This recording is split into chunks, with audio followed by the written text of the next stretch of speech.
Hey guys, welcome back to Real Housewives Recaps. Today we're talking Bad Vegan, Part 3, No Angels in Hell. You guys, I have a lot of things to say about this episode. Of course, I say it every time. If you haven't watched the series, pause this now, go watch it. It's on Netflix. This is Part 3 of 4. And I'm only watching one at a time and then immediately recording, so I have no idea what's going to happen. I have so much to talk about in this episode. So much stuff went down, and I have a lot of thoughts. I say it every time. I don't want to victim blame, but I have some doubts, and more doubts this episode than I've had so far. So I definitely want to get into all of that, and I want to hear from you in the comments. Let me know your thoughts as you watch this, or if you've already watched this, or if you haven't watched this, what your thoughts are on this story. Just a reminder, we are on Patreon as well, patreon.com/Real Housewives Recaps. We're covering all the original Sex and the City episodes. We're doing Always Sunny. The top tier is picking what we watch over there. We're having a lot of fun, so check that out if you're interested in that. Let's talk Bad Vegan.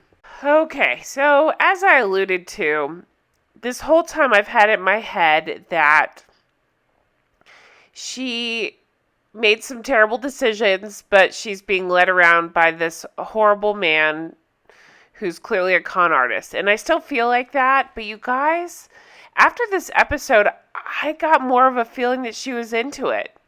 That she maybe knew a little bit more than she was letting on. I'm going to say something real controversial here, and I never want to cross into mean, so I'm not trying to be mean, but I'm just saying hypothetically, because it's just my opinion, I don't know.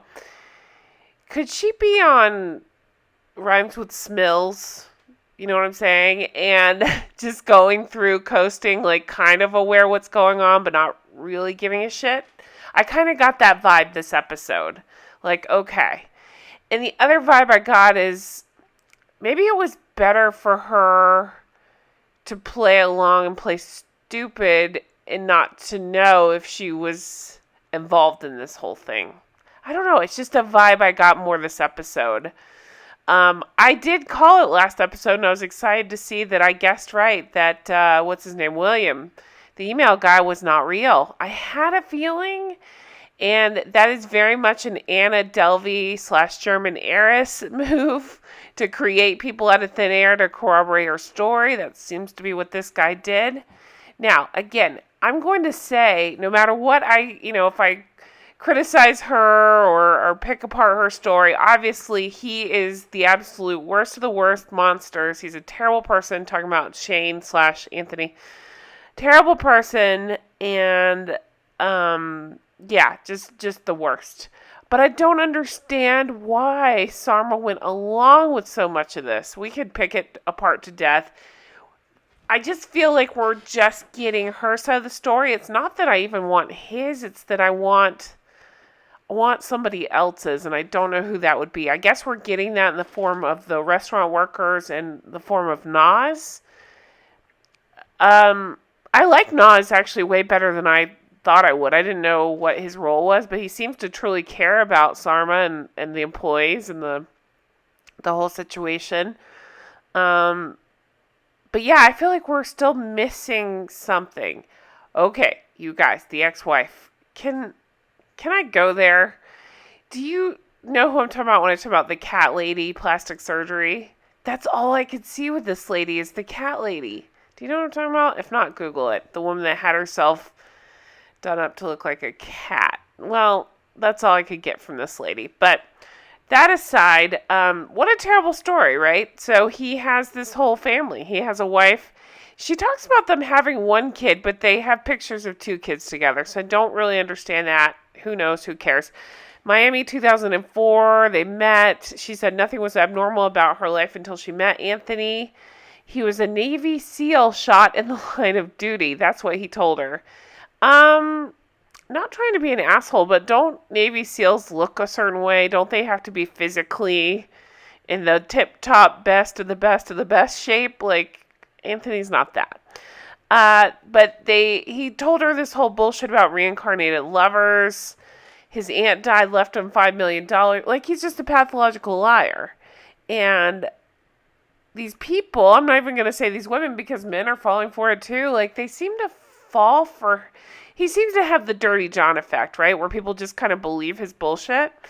And I guess he's just so, I don't know. It just seems like his lies are so outlandish. I'm just surprised more people didn't say, what the hell is with this guy? But, oh, he's talking about demons back then, calling them they. So lots of spiritual stuff going on. I do like this reporter. He seems to kind of cut through the bullshit. We see a lot from him. I can't remember his name now, but he's with Vanity Fair. And I like when he comes on and speaks because I feel like I'm getting a little bit more unbiased talk from him. He seems to see through the bullshit.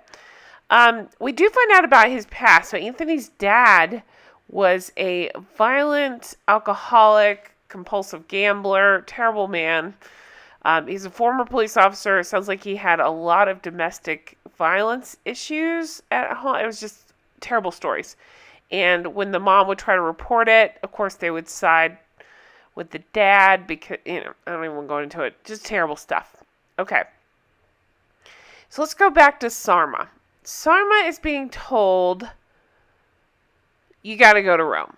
And she's just like, okay. She goes to Rome by herself. She just believes that she's on these missions. That's the part I cannot wrap my head around. She's given a one-way ticket, made all the arrangements, stayed in a weird hotel, and there was some reason for the trip. Something was going to happen. It implied that maybe she would meet his brother.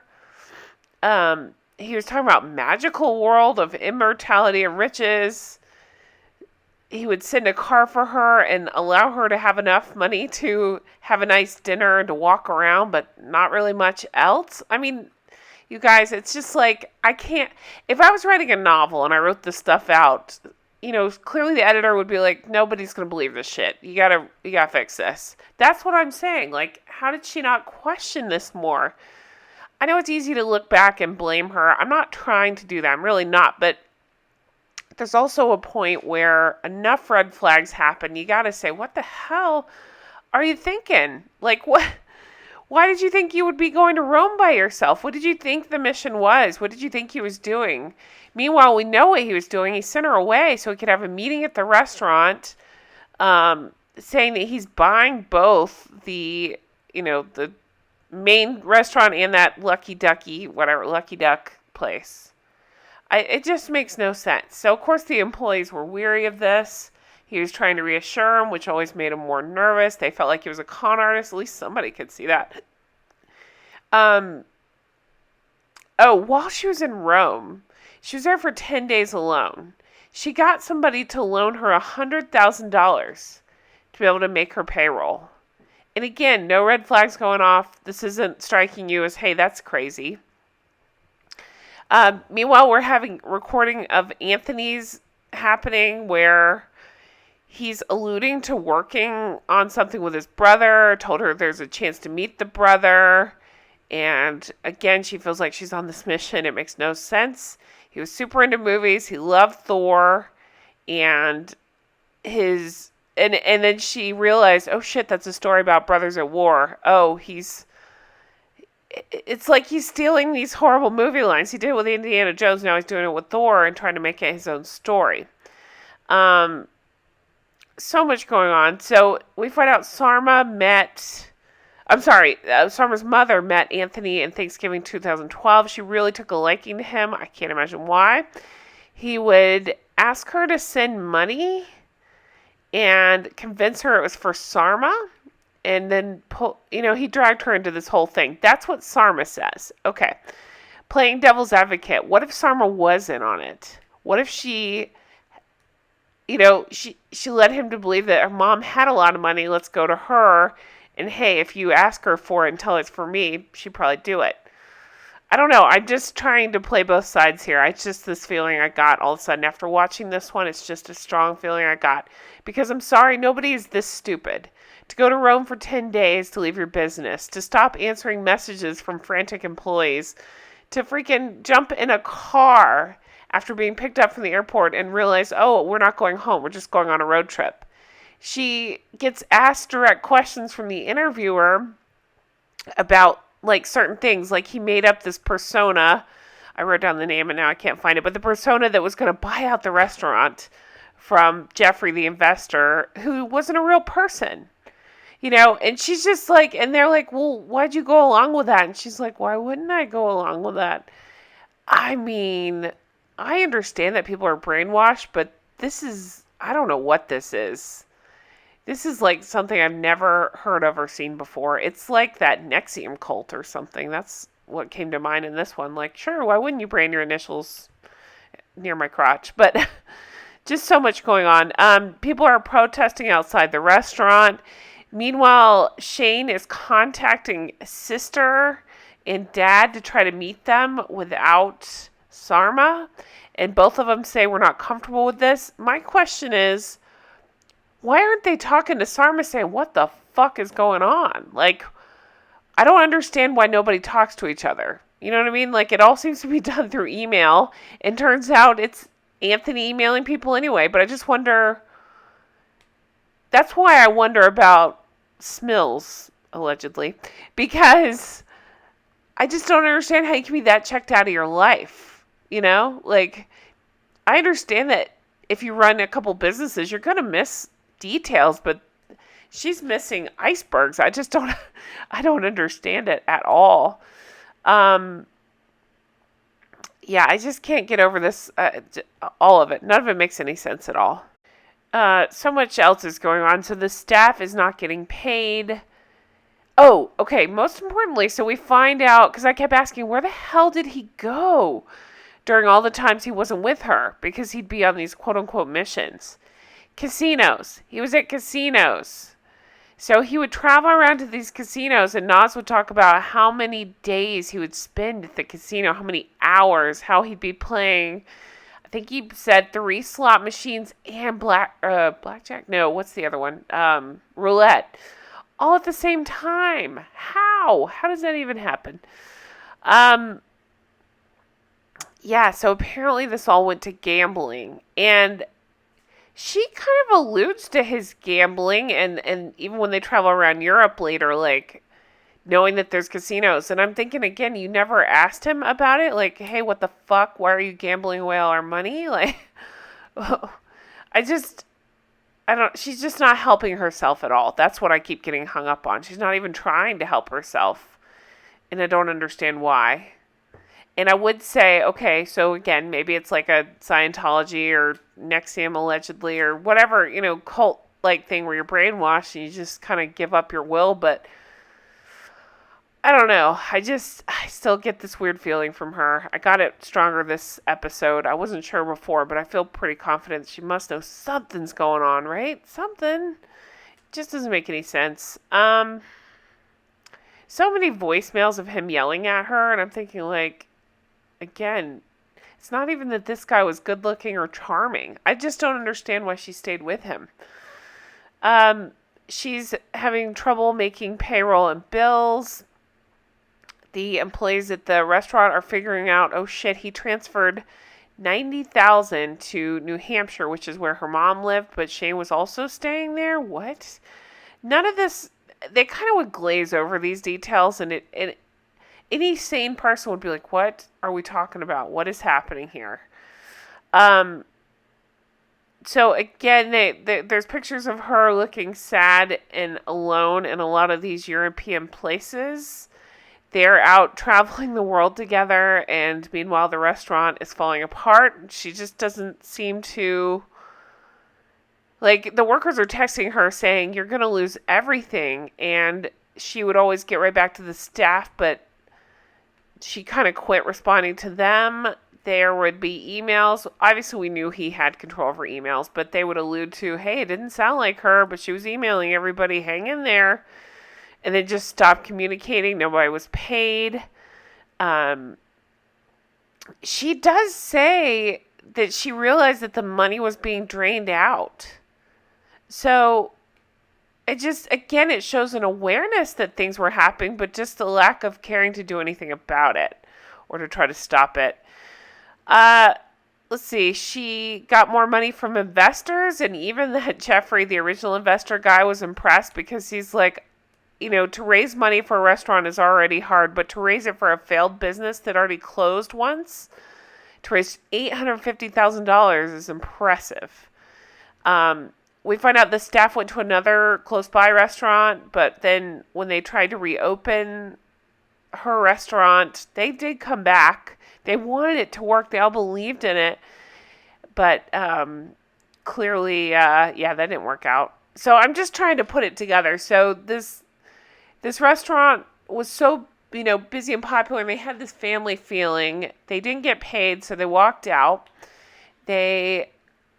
And it sounds like they didn't get paid for a while, and they finally walked out. Like, they tried to hang in there. They went to a local restaurant when things looked like they were going up again, and she'd raised capital. They went back, and they didn't get paid again. So, she just took all that money she raised, that $850. Like, I know she had to pay some back rent, but what'd she do with the rest of it? So instead of paying her staff and making it right, she just gave it to the husband. That's where I think, okay, something's implicit here. She's involved. So she's saying during this time her perspective was warped, which I'm sure it had to be if you live with a monster like that. After a restaurant reopened, she ended up calling up that Jeffrey guy. That was the original investor that helped her set up the two original, restaurants. This is what, again, it's just so much going on, but she's telling him that this guy, Michael Caldoni, wants to buy everyone out, wants to own the restaurant. This is where I need you to help me fill in the gaps, because I didn't understand this truthfully. I understood that she's obviously lying to him. She knew it was the husband that was pretending to be this Michael, whatever his last name is. The husband kept breaking Michael did. Wow, it's so confusing. Michael kept breaking meetings because it was the husband and he couldn't show up, blah, blah, blah. Who cares? What was she trying to do there? Obviously, they didn't have the funds to buy at the restaurant. I was trying to think of the scam. What would she stand to gain by doing this? Why would they jerk this guy around so much? And because he already gave them his money, his investment money, right? So what was the point of the Michael character, that kept canceling meetings? She is saying she thought it wouldn't matter if the husband pretended to be Michael because Jeffrey would get his money back and then some. Again, it just doesn't make any sense. I don't understand. I don't understand her at all, but explain it back to me. What was she going to gain by doing that? They clearly didn't have the money to buy back the restaurant, so what did they think would happen? How are they using that to benefit themselves? That's the part I couldn't wrap my head around. Okay, so after the Europe trip she went on with him, she ended up they flew into Connecticut. And I'm sorry, it wasn't the Europe trip. She went to Miami without him to talk to Jeffrey. It made no sense at all. He backed out of the line as they were about to check in. So she flew alone to have this meeting about this fake person. When she got back from Miami, she was told to fly into Connecticut. So again, without question, she just does it. P.S. How much pigtail footage did they have? It's like they got one video of her back in the day, and they just use it over and over, those pigtails. Okay. So she left Miami, she flew into Connecticut. He picked her up with a car that he had borrowed. And she alludes to a transfer. She didn't want to do it, so he did it without her, $50,000. She said that she just completely shut down. She knew everything was over at that point. The restaurant manager had been messaging her, saying the staff is leaving, and was sending all these kind messages. They were actually worried about her, even though she was being a shitbag and not paying anybody. It was like, I'm really worried about you. Her friend, I know it's confusing because his name is also Anthony, but it's the homeless guy that she had befriended. He noticed people protesting outside of her restaurant. They show footage of that. They call her raw food, raw deal, that they're looking for their wages. Nas shows up. He's trying to get a hold of them too. He can't get answers. Unfortunately, the restaurant people think he's involved, so they end up calling the police on him. They want the wages, and they want the word out of what she did. So that journalist guy, he's talking about at this point, it seems clear that Anthony is running the scam.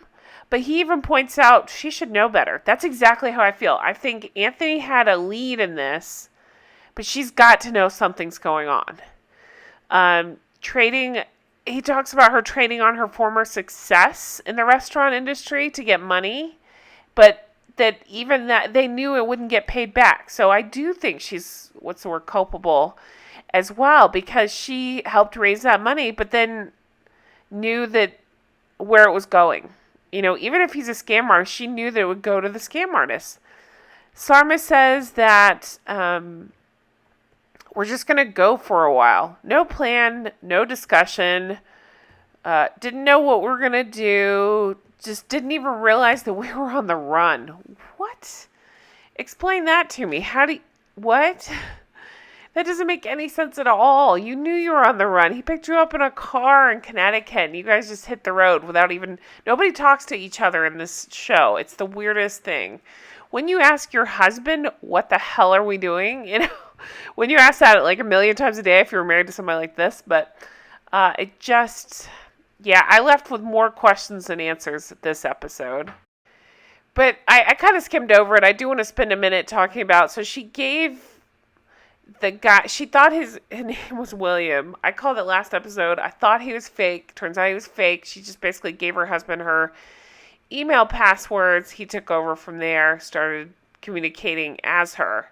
But again, that's what makes me question how much she knew, because at one point he was emailing her from her own email account. And she just kind of goes along with it. So I mean, all I kept saying in my TV is, how stupid is this woman? How checked out? How on Smills? How drunk? I don't know. I don't know what it was. Like, how maybe brainwashed? How whatever is this woman? Is it all of it? I just,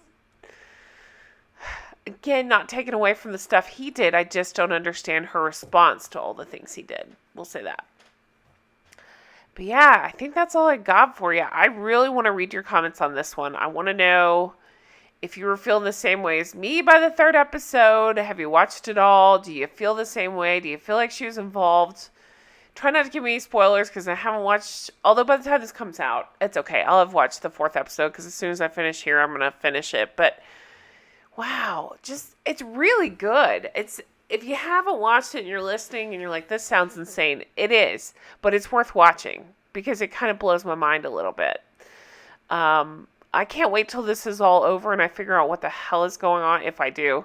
And I want to Google where everybody's at, because I really want to know, well, where everybody's at.